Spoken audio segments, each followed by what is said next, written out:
Good afternoon, advisors. Welcome to our 2015 webinar series. This year we'll focus on a family, the Greens, all 4 generations of them. And as with any family, there's drama.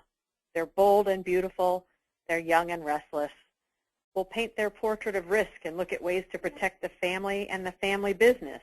How will we do it? With insurance solutions tailored to meet their needs as they travel through the days of their lives.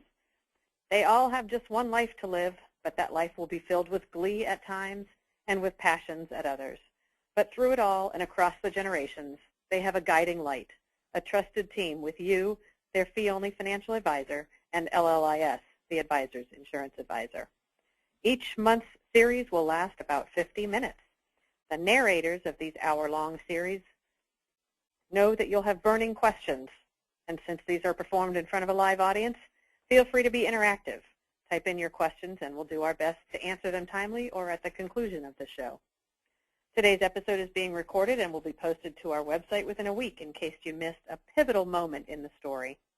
And throughout 2015, loyal fans will receive 10 CFP CE credits, 1 for each month.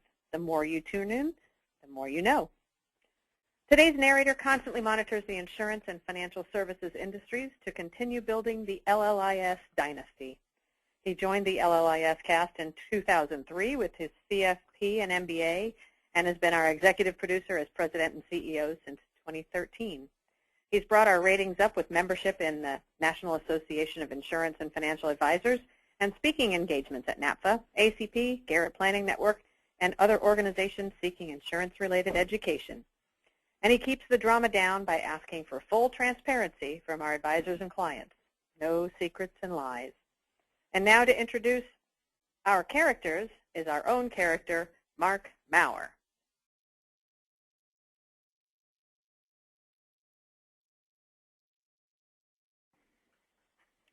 Thank you, Dina. That's the first time I've heard that, and that was fantastic. I'm kind of glad you can't see me because you would have seen me just sitting here giggling. And oh, that was good. So I have a lot to live up to, and I will do my best. So today we kick off our 2015 webinar series with meeting your clients.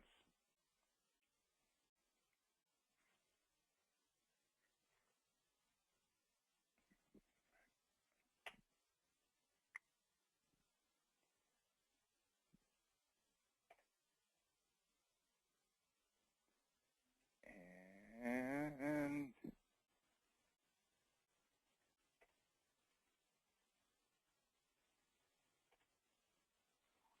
one more second. This was going to be really good. There we go.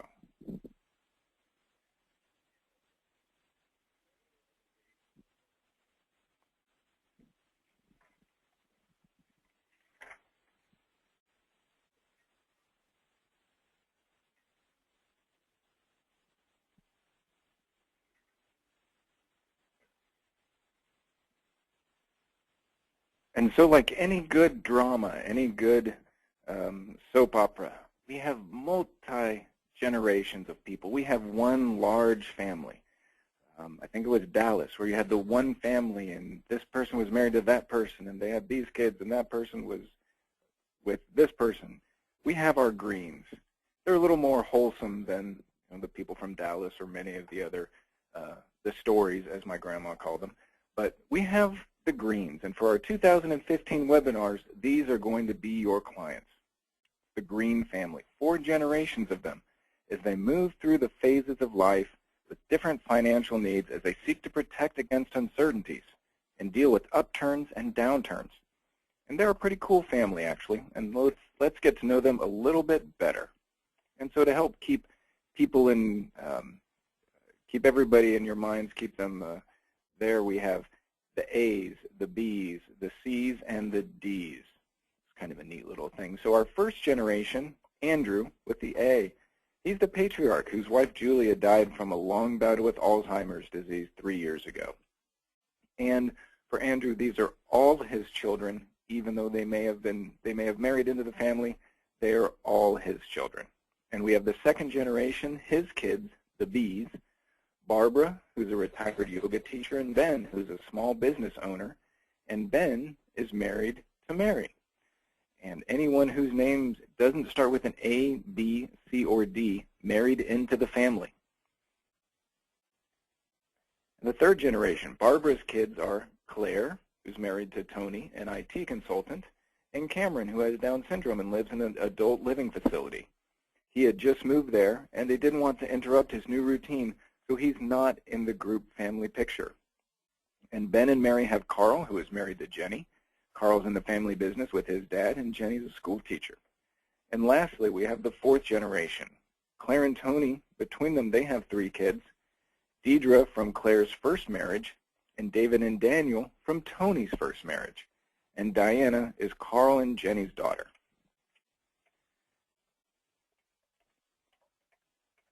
There they go through the generations. So which of the greens are your clients?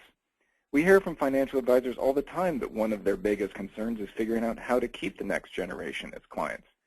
Remember, the children and grandchildren of your clients are today's modern families. What does that mean? Well, the first step in retaining these modern families is to realize that each client has a unique situation and requires a financial plan and insurance solutions tailored to the complexities of their family. Because today's modern family isn't what it was 20 years ago. And we're going to talk about the modern family and what some of the different dynamics are. Our American family was formerly defined as mom, dad, kids, and today, untraditional is the new traditional. And modern American families come in many shapes and sizes. Traditional families are fewer than 20% of households today, and that's down from 40% in 1970. And when I heard that, it seemed kind of high, kind of low to me. I thought, that seems like a lot. Well, I come from a traditional family. Mom, dad, 2 boys, 1 dog, 2 grumpy cats. I mean, everything you would expect, especially about the cats. And then I have a traditional family, myself, my wife, my 2 children, an old dog, no cats. But then I look at my brother, and he is a permanent resident in Germany, living with his longtime girlfriend, and they have a dog too. And then I looked at my cousins. I don't believe any of them are on their first marriages. Some are remarried, some are divorced, some have adopted, some haven't. So when I started looking at just the first 1 or 2 layers around me, I realized that, yeah, actually I think in our family, probably less than 20% are a traditional family today. And so that number, when I looked at it first, surprised me, but then when I actually did the real math, it sounds about right. Families are multi-generational. Lots of single parents, unmarried and or same-sex couples, blended families, older parents with young children, boomerang families. And this is when somebody moves out, goes away to college, all of a sudden they come back and have a kid in tow, and now decide to live back with mom and dad. So all of these are it says, untraditional is the new traditional. 80% of people who walk in your door may fit any one of these. It's the mom, dad, 2 kids, 2 grumpy cats that really isn't the norm today. And modern families report, more often than the quote-unquote traditional families, that they have unexpectedly lost a main source of income. They've declared bankruptcy and or needed short-term or long-term disability in larger percentages than the so-called traditional families. They feel financially disconnected. They have the same strong emotional ties to each other, but often feel financially less secure than their traditional counterparts. And here are some statistics from an Allianz study about the modern family. Fewer of them feel secure in their finances compared to traditional families. But in larger percentages, they've collected unemployment, lost that source of income, or declared bankruptcy, almost double declaring bankruptcy than a traditional family. And modern families also struggle with their financial futures. Less of them believe they have excellent or above average financial planning knowledge or expertise, and less of them believe they're on track to achieve their financial goals than traditional families. And they are open and encouraging. As you can see, they openly talk to their children about their personal financial situations more often than traditionals. Actively encourage their children to invest more often than traditional families. And this just may be something that because they've struggled with it, they are more likely to share with their children.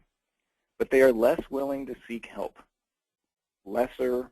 Fewer modern families have consulted a financial professional than their traditional families, and more of them don't believe they make enough money to think about financial planning and or just have too many expenses and day-to-day things to worry about planning for the future.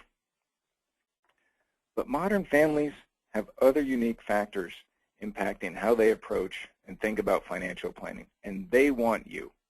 They don't know, maybe they don't know that they want you, maybe they don't know that they need you yet, but as an industry, you have a historic opportunity to help guide Americans on a path to financial security.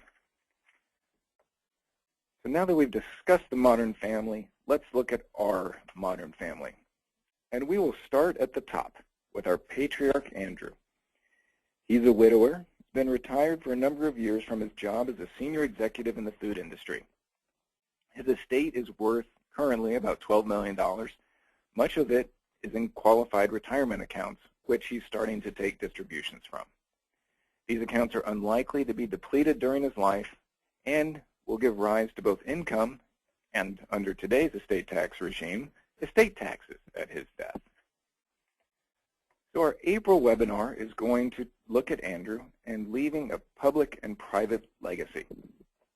And this webinar addresses the estate planning module of the CFP planning, with talking about uses of life insurance in estate planning, gifting strategies, estate planning for non-traditional relationships, and it touches on some of the income tax planning module with charitable contributions and deductions. Andrew's goal is to leave a lasting impression on his family and his community. And one of the ways that he wants to do that is with life insurance. And life insurance can be structured with favorable tax benefits.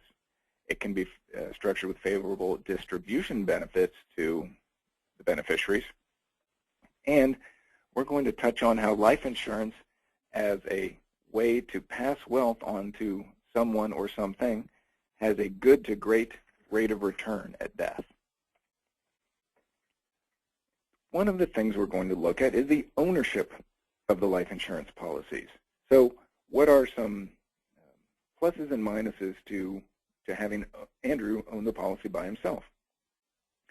Well, the downside, of course, is that the death benefit at his death is included in his taxable estate.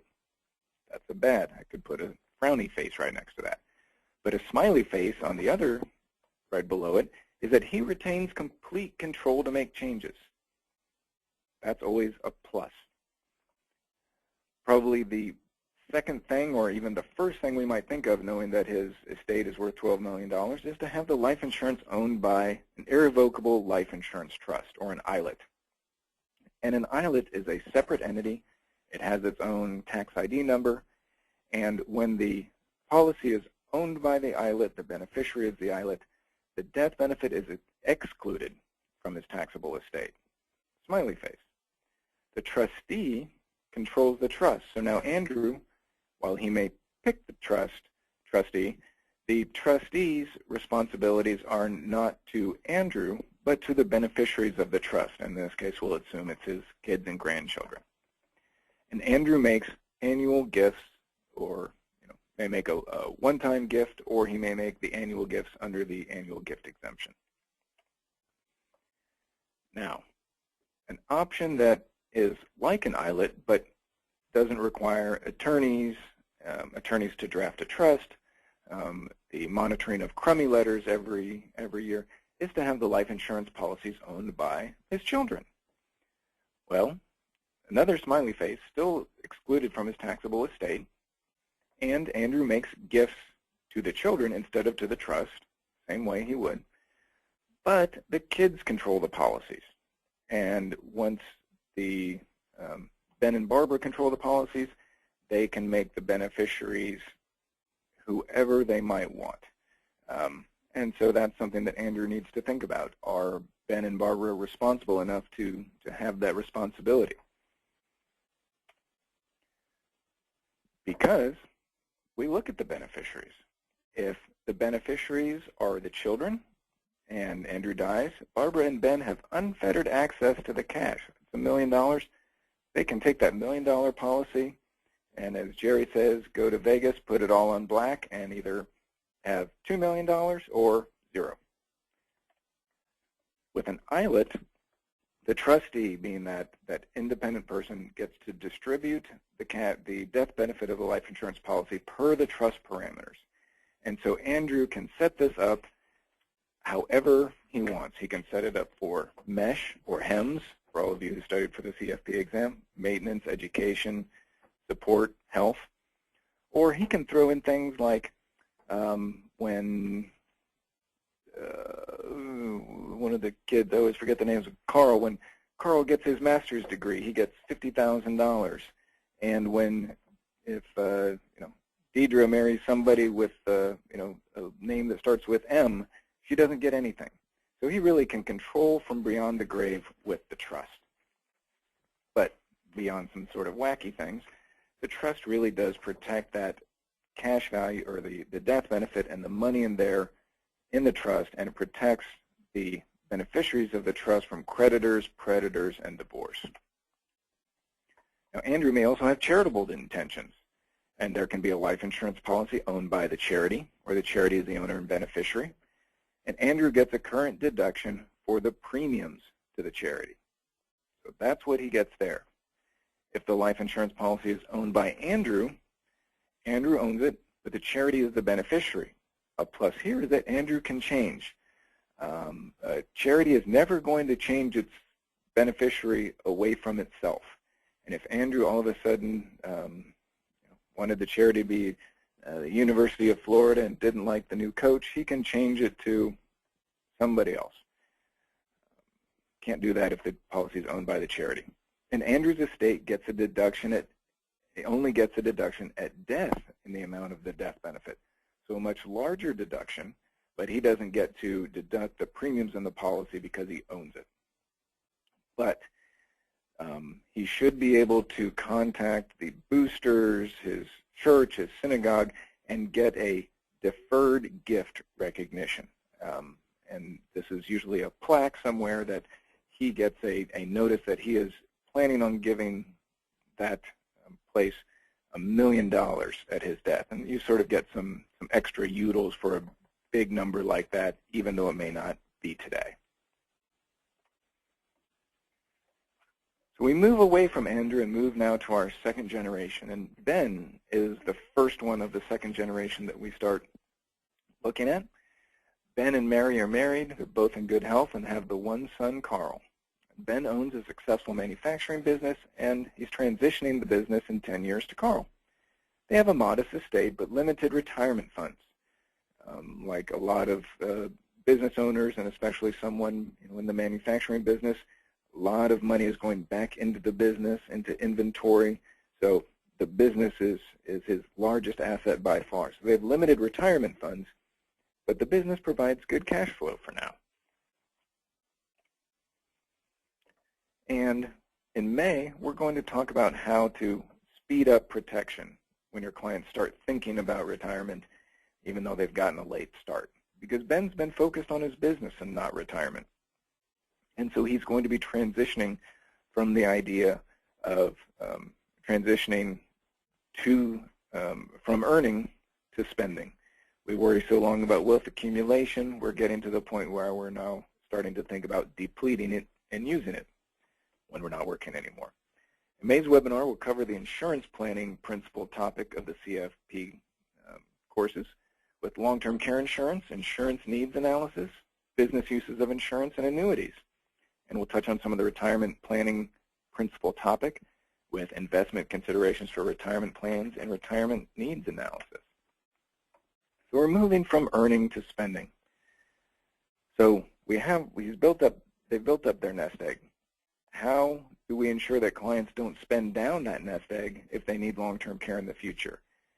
And with costs being estimated at $700,000 per person, if someone needs 3 years of care in 20 years, how do we protect clients' portfolios? Well, traditional long-term care insurance is a great way to protect that portfolio if someone needs care for an extended period of time. Now, there may be some nice tax benefits for small businesses who purchase or pay for long-term care policies, and especially a C Corp. With a C Corp, the premiums are fully deductible to the employer. That's a smiley face. Premiums are not taxable to the employee. Smiley face again. Benefits still receive tax-free. Third smiley face. This one might be even bigger because how often do you get 3 smiley faces? And you get to pick and choose who to cover. A 4th smiley face. So long-term care insurance for C Corps is sort of kind of like when the estate tax went up to $10 million. Nobody really saw it coming, and there's just all sort of good parts to it. So having a C Corp get the long-term care coverage on an employee or, more than likely, the owner is a fantastic tax benefit. And let's look at shared care policies for partners. They can be unmarried partners, but a shared care rider of a long-term care policy creates a pool of benefits that allows each partner to have access to the other's benefits in the case that one partner exhausts his or her benefits and needs care longer than, say, their 3 or 4 years of the policy. They can start dipping into the other partner's pool. There's another good pun, dipping into the other person's pool.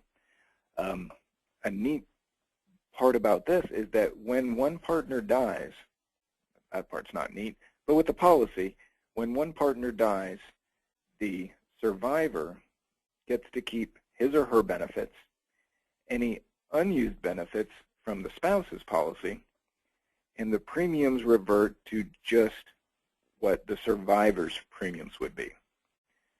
So they get more coverage, premium goes down at the first death. And so that's a nice plus of a traditional long-term care policy. But then there may be times to consider a hybrid life insurance or long-term care policy for clients. And with this, it's a hybrid policy, a combined policy, sometimes called ABC or asset-based care, that can provide clients with life and long-term care coverage combined into one policy. The most traditional policies have minimal life insurance and long-term care benefits that look like a traditional long-term care policy. And most of these policies are designed to be paid up in 10 years or less, meaning some companies only have a single premium on this policy today, and others that have a more annual premium cap it off in 10 years. But still creates cash values, life insurance, but then long-term care in much larger proportion. And it's a tax-free death benefit if they don't use it at all on long-term care. So if the client or the insured never needs it for long-term care and dies, there's a tax-free death benefit to a beneficiary. If at some point they decide they don't need it, these policies are designed to have a guaranteed full or partial return of premium if their needs or plans change substantially.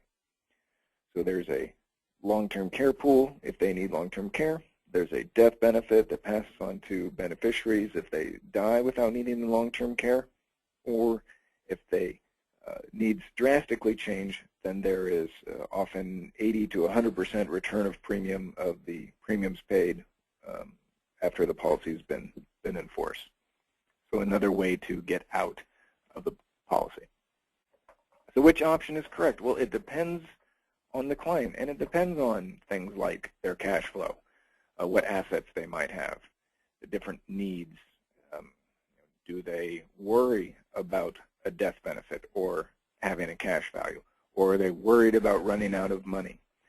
Do they have legacy goals where the life insurance component is important or not?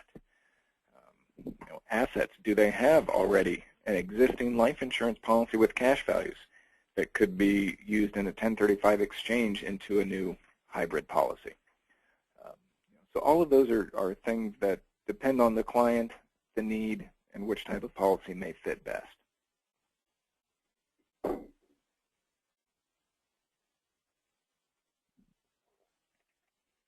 We look at our other part of our second generation, and Barbara. Barbara is age 57.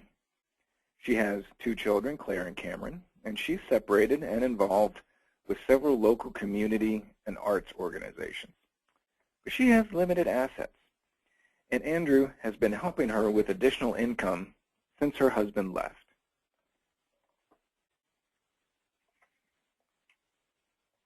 Now in June, we're going to touch on how to keep your clients from running out of money.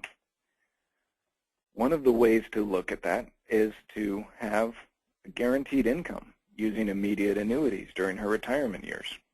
And where we said that she may have limited resources, Andrew doesn't. So Andrew may be able to purchase annuities or immediate annuities for her to help out.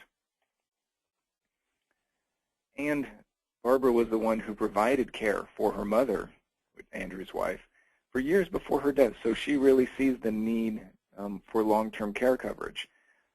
Because who is going to take care of her? It may be her children, and she doesn't want to be that burden on her children that her mother probably felt that she was to Barbara. And we look at nest egg protection with the long-term care insurance and or hybrid annuities. And just in case we have those care needs, again, ways to prevent clients from running out of money. In this webinar, we'll cover the CFP insurance planning principle topic, covering long-term care insurance, insurance needs analysis, and annuities. Try saying insurance needs analysis 5 times fast. Whew.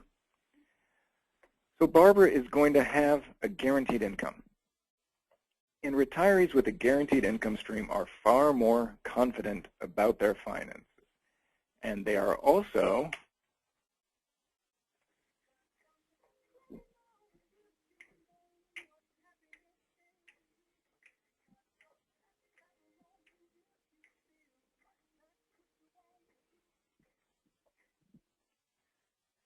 they're happier too because they have a guaranteed income stream.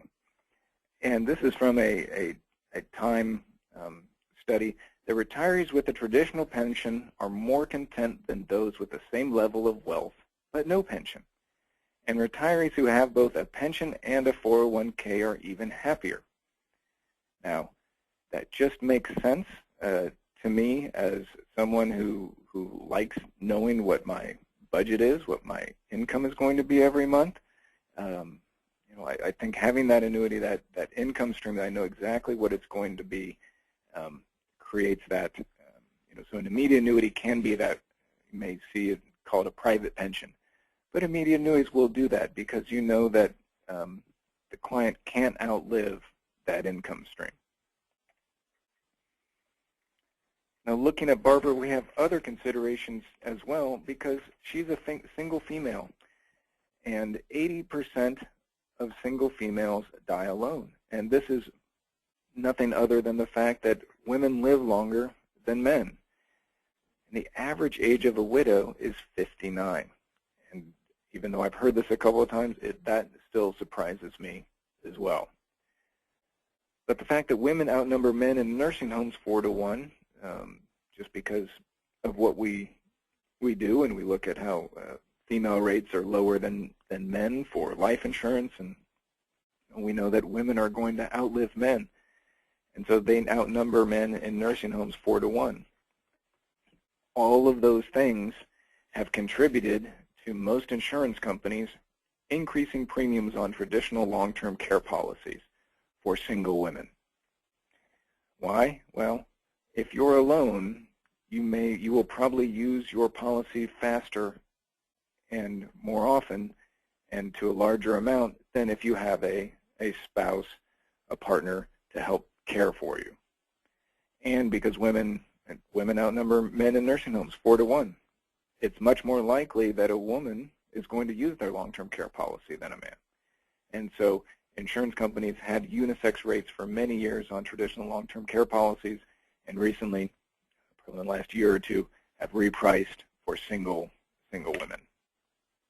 So why do we want to talk about long-term care insurance for Barbara now, but almost anyone for now?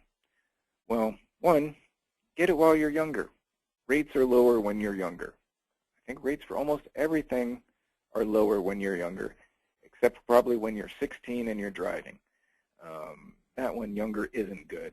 But let's say beyond 25, most things are less when you're younger. But also talk about this when someone's married. The spousal discounts, which can be 20 to 30% on policies, stay with the policy even if someone is separated. And the shared care benefits, we touched on that, can increase her benefits without increasing her premiums at his death. So had they done this before they were separated, all of a sudden he's not really in the picture, large discounts on her policy, and as she probably is hoping that he gets hit by a truck when he ran out on her, when he does, she gets to keep his long-term care benefits. And today, some companies still are using the unisex pricing. Like everything insurance, it's not a fast-moving industry, and so the rate of to reprice policies takes a while. Some companies still have unisex pricing, and so for single females, a few companies and a few states still have that, and so it's I think it's time to look at it right now because it's not necessarily a matter of if they're going to have the gender-specific pricing in these specific states. It's just a matter of when. We move on to our third generation. So there's Carl, and he's married to Jenny, and they have one daughter, Diana. Carl works for his dad, Ben, and will take over the business in the future. And he has a good income, but no real retirement plan, and they're talking about an executive bonus plan under consideration. And Jenny is an elementary school teacher. So our July webinar is going to talk about different business uses and designs for insurance. And so for Carl and Ben, we're going to talk about protecting your small business owner clients with key person insurance, succession planning, deferred comp or deferred compensation, even DI buyout solutions. And so July's webinar will cover the CFP principal topic of insurance planning with business uses of insurance and analysis and evaluation of risk exposures. So what is a buy-sell? Well, a buy-sell is actually a contract agreement that one party agrees to buy and the other party agrees to sell at certain events.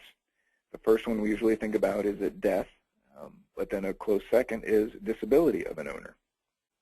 With the life insurance policies, there's really two designs that we look at, a stock redemption or a cross purchase. With a stock redemption or entity purchase buy-sell agreement, when we have life insurance as the funding mechanism, and that's sometimes this is not crystal clear, is that the buy-sell is a separate agreement created by attorneys. The life insurance or the disability insurance is just the funding mechanism. So first you have to get the buy-sell contract in place, and then you decide how to fund it. So with the stock redemption, the corporation is the owner and beneficiary of the life insurance policy, and the corporation buys out the old owner and then retires the deceased owner's shares. With a cross-purchase agreement, the life insurance is owned by each owner on the other owner's life. So it's owned outside of the business. So they use their own money to buy out the deceased owner's estate. And the company could bonus the premiums to the other person, but it gets complicated once we have more than two owners. Because if we have two owners, I own a policy on Steve, Steve owns a policy on me. Pretty simple. With three owners, owner A has to buy a policy on B and C, so that's two policies. B has to own two policies, and C has to own two policies. That's six. See where we're going with this? Two people, two policies. 3 owners, 6 policies. 4 owners, 12 policies. 5 owners, 20 policies. So entity purchase, or where the business is the owner and beneficiary, makes, especially with multiple owners, is much, much cleaner and not an administrative nightmare that having 5 owners own 4 policies on each other could be. And we have a great business life insurance document on our advisor tools on our newly revamped LLIS.com if you haven't taken a look. Now with disability, there's not just business for life insurance, there's disability concerns that come in. The first is that we're going to touch on is the business overhead expense. And in July, Kathy's going to talk about how this reimburses a small to medium-sized business owner for business expenses incurred during a disability. These are usually a short elimination policy and a short benefit period policy, usually no longer than 2 years. These are designed to cover expenses, utilities, salaries for administrative people, things that keep the doors open while the owner is rehabilitating and trying to come back to work. There's a business loan protection rider. Same idea. If the owner or primary earner or income creator is no longer there, is disabled, then this pays the loan provider from the monthly business loan obligation. Disability buyout. The BOE is generally designed to be a short-term thing. When we jump down to disability buyout, this is usually where someone's been disabled for more than 12 months. The buyout then triggers, the buy-sell agreement then triggers this event, and then the disability buyout provides a payment for the the working owner or owners to purchase the disabled owner's business interest as per that buy-sell agreement. So not just death, but a disability where one person is deemed that they need to sell. And then key person replacement. Not just necessarily the owner, but if a business has a key salesperson, a key person with any sort of specialized expertise, the business can purchase a key person replacement disability policy. So if the key person is disabled, they have their own disability policy that's paying them, but then the business receives a monthly benefit to hire, train, replace that key person. And so it provides that lump sum or monthly benefit as well. In August, we're going to talk about some hard conversations. And this involves life insurance planning for children and life insurance planning for children with special needs. So we're going to talk about why life insurance on a young child. Not necessarily a hard conversation, but if you think about the reasons to do it, then that can be a hard conversation. But how does ongoing support of a family member with special needs differ from other loved ones? These are often the hardest discussions to have, but are likely the most important conversations to have. And this month's webinar will focus on the insurance planning principle topic of the CFP with principles of risk and insurance, individual life insurance, and general principles of financial planning, with the principal topic being financial planning for special circumstances and education planning. Well, why do I own life insurance on my own children? They're 5 and 7. They don't have an income. They don't have an estate problem. They have piggy banks. But I looked at it as a way to provide, to protect their future insurability. I'm sure we all have people we know where children are diagnosed with things later in life that may make insurance hard. Or they may make lifestyle choices that make insurance difficult. And so by having insurance on small children, we're protecting that future insurability, not just by having policies, but many times with policies that allow you to increase the coverage at future points in life. It protects against loss of work. not the children's loss of work, but if something were to happen, one of my children were to die, I can't imagine how that would be and how long I may need to, it would be hard for me to come to work. So it's not income replacement for the children, obviously, but it's income replacement for me, because I can only imagine how hard that would be. There may be there would be final expenses. There may be medical expenses. On the happier side, policies can accumulate cash values, which are there to maybe be accessed for a mortgage when they're ready, college expenses when they're ready. And grandparents and grandchildren can help do this, especially with the cash values, to give their children or grandchildren a head start in life.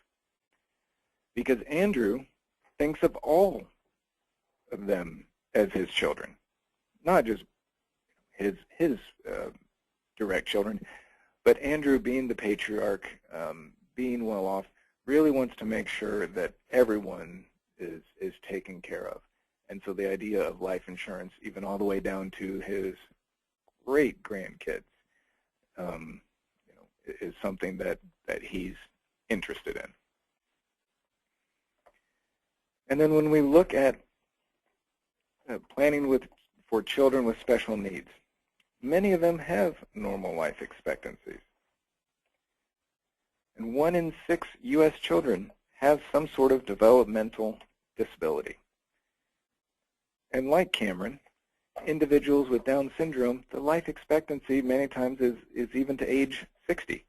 And so we have this situation where many times we think where children may not outlive parents, but with many types of special needs, children have relatively normal life expectancies, and so the planning isn't a short-term need, it really is a long-term or lifetime need for the parents. But the children may require lifetime assistance, so it's not a short thing. The largest exposure then comes what happens when both parents are gone. And in the case of Barbara, the first parent's already gone. Not deceased, he's just gone. And so Barbara is the sole means of support for Cameron. And so what happens if Barbara is not there and able to take care of all the things that Cameron requires? So in September, we're going to come back to Ben and Mary. That's a little bit about him, if you remember Ben and Mary. But Ben, again, as he's starting to, he's a successful business owner, he has key people, and he's going to touch on the benefits of different business uses of life insurance to keep and reward employees. In September, Keith is going to talk about split dollar life insurance, using life insurance as a form of golden handcuffs, deferred compensation, no load versus commission life insurance. It's Life Insurance Awareness Month in September, so break out the party hats. But in September, this is an advanced business insurance topic, and participation in July's webinar is highly recommended. And so in September, Keith will cover the CFP principal topic of insurance planning with business uses of insurance and analysis, and insurance policy and company selection. So you can use the life insurance to retain employees, some sort of golden handcuffs. As long as you stay with me X years, you get Y. If you don't, you don't. How to reward employees using split dollar and having the company pay part of the employee's life insurance. But most importantly, how to benefit the owner. Because in this case, your client is probably Ben, because Ben's the only one we've talked about. How do we benefit Ben? Helping employees, retaining employees, rewarding employees is always a good thing, but most of the time we're worried about numero uno. And so Ben wants to know, how can I use life insurance to benefit the owner, which is Ben? In October, we're moving back to the third generation. And Carl, he's 35, he works for Ben. And in this case, we're going to touch on how when there's a couple or partners, when one person has all the benefits, how do we balance and how do we right the inequities. In this case, Carl, working for Dad, has a good income, but no real benefits at work. Jenny, being a public school teacher, has all the benefits coming out everywhere. And so because the small businesses don't typically offer big benefits like public school, how do you help your clients maximize one partner's benefits, but also supplement gaps in protection, and even look at, are some of the benefits that are being offered and or taken advantage of, are they actually any good? So we're going to look at Jenny's group term coverage. How does that compare to what she may be eligible for outside of the county school? Supplemental disability for Jenny. And for Carl, with no benefits, look at individual disability for him and individual term for Carl. Don't get me wrong, group term can be great. The first $50,000 of group term is tax-free when it's paid by the company or employer. That's great. Free is good.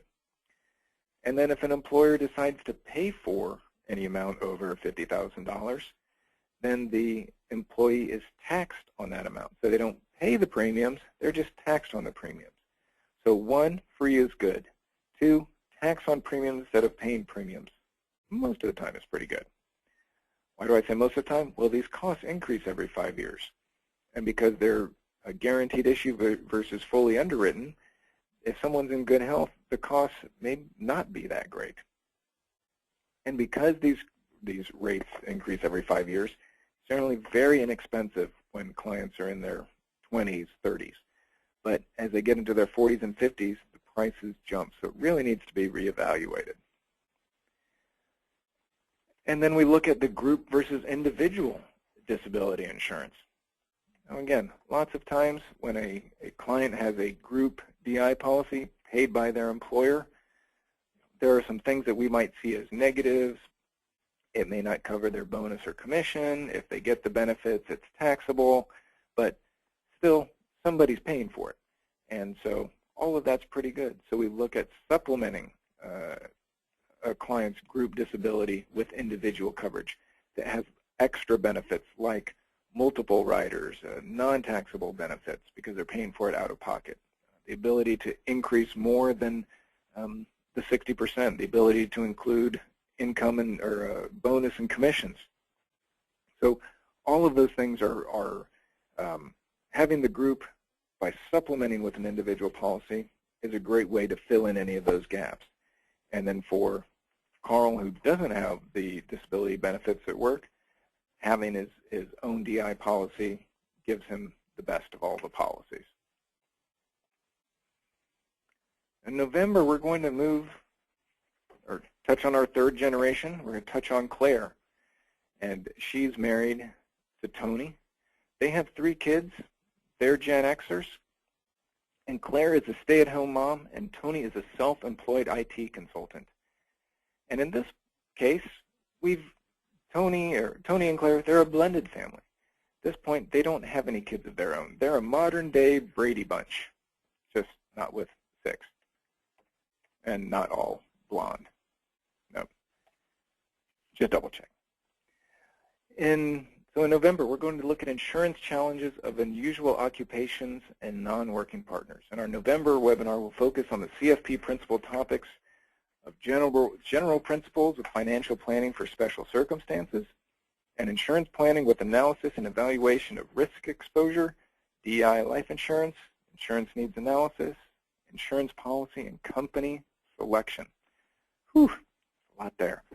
But Claire and Tony, he can make a good income, but it's not predictable. He's self-employed, so he doesn't have that monthly paycheck that comes in every month. He has no retirement plan, and they have limited savings.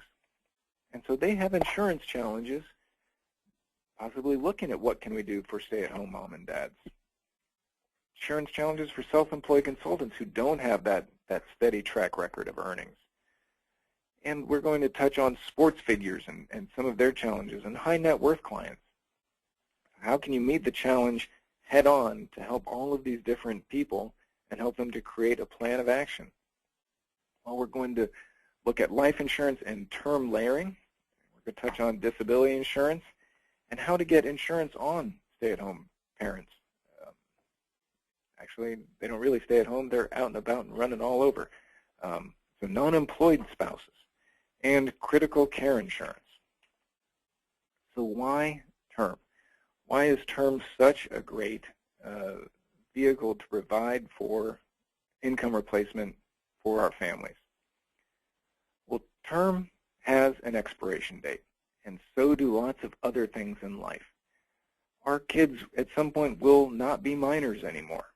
Now, that doesn't mean they won't be out of the house. That doesn't mean that they're going to be off mom and dad's payroll for a while. But at some point, they will grow up and no longer be minors. Bank loans end. Our mortgages end. As long as you don't keep re-rolling it to a new 30-year mortgage. Retirement, college funding, buy-sell, student debt must be paid off. Key person.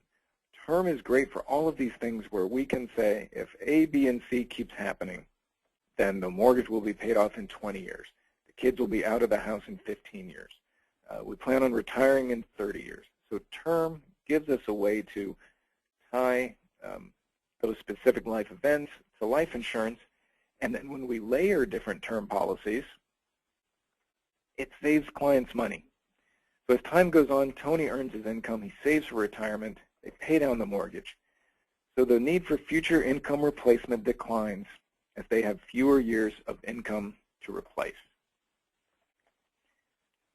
Insuring a non-employed spouse, most insurance companies will match Claire for Tony dollar for dollar up to $1 million. Now, had Claire and Tony had the special needs child, may be able to get more coverage on Claire because those all of the things that parents do for special needs children are expensive if you have to pay somebody to do it. And so there may be more than that with justification, cover letters, help underwriters define a need and what somebody may need. But for a rule of thumb, a non-employed spouse can get as much coverage as the employed spouse up to $1 million. And we're going to talk about critical care insurance. In the early 80s in South Africa, a doctor realized that patients, after they survived a major surgery, they didn't recover well because they couldn't thrive due to the fact that they may have exhausted their life savings to save their life and were in serious financial debt. So that's why critical care insurance was designed, or why it was invented. But today, it's ideal for your clients who are not covered by disability insurance. Maybe they're maxed out on disability insurance, self-employed and working from home, have erratic income, no income to replace like Claire, or maybe retirees. So critical care insurance will cover the expenses that they may have as a result of that critical illness. And in one slide, how a critical care insurance policy works, it has a defined benefit amount from $10,000 all the way up to $1 million in a lump sum. And when you have or diagnosed with cancer, heart attack, stroke, any of these different things, and many more, by the way, then the policy pays a lump sum in cash so that you can recover, pay for medical expenses, pay for someone to come in, even have some of that to help with that loss of income. And I'm sure we all know at least one person who's been affected by one of these conditions. So today, 40,000 Americans will hear, you have cancer. 2,100 Americans will have a heart attack, and 2,000 Americans will have a stroke. If they'd had a critical care policy, each one of those people would have gotten a check to pay for their expenses. And in December, we wrap it all up to see how insurance minimized a family's risks, because insurance is not a one-size-fits-all product.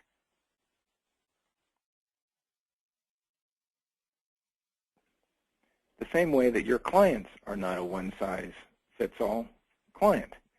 You may have an Andrew, and the next person who walks in the door is a Claire, and then after that it may be Barbara. So not everything that will work for Andrew works for Barbara. So your clients are males and females, Gen X to boomers, business owners to stay-at-home moms, teachers to professional surfers. So we all have individual needs for protection and planning, but with the right tools and resources, you can help tailor solutions to fit all of your clients. And so what is the goal? Here's our family. Here's the greens. As we look at them, it's hard to believe that they're going to be in a soap opera all year long. They look so nice and wholesome. But behind those smiles and happy faces, there lies a web of deceit, something like that. No, not really. Just trying it for a teaser, but actually pretty nice people. So not only do we look at insurance ideas to protect children, family harmony. Here's an important one.